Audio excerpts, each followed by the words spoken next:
نوکان او ویختان نکټ کول دا په شریعت کې څه حیثیت لري؟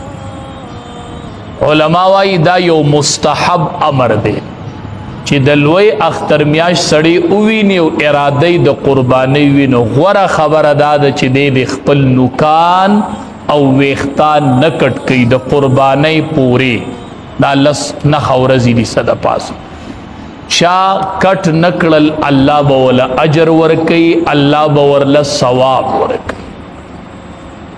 او کو چری چا کټ کړل نو ګناګار پینه دی ځکه چې یو واجب او فرض امر نه دی.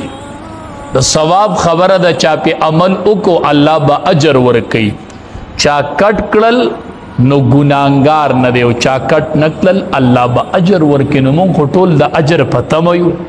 نو خبره دا ده چې عمل په وکړو چې کټی نکو.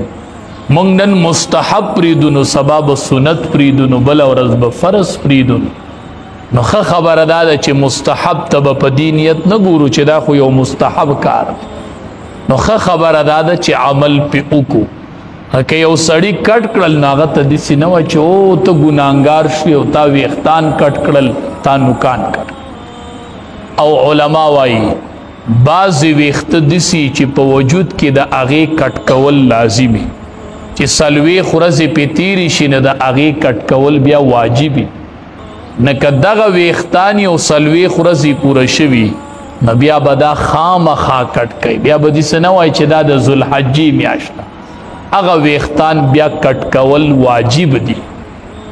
به هر صورت دا د لوی اختر د میاشتې سره یو حکم تړلی و د ویښتانو او د نوکانو د نه کټ کولو چې د دې شرعي حیثیت څه.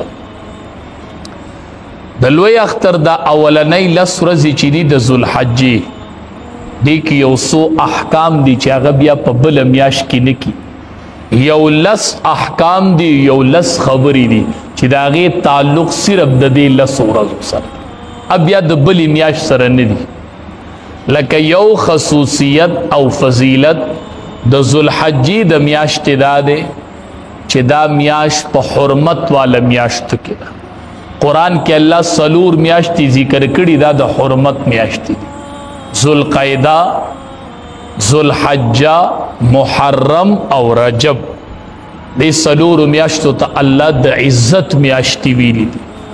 نو په هغې څلورو کې یوه میاشت چې دا هغه ذوالحجه ده. نو یو فضیلت خو د دې میاشتې دا دی چې دا میاشت د حرمت والا او کمې چې د عزت میاشتې دي په هغې کې دا یوه میاشت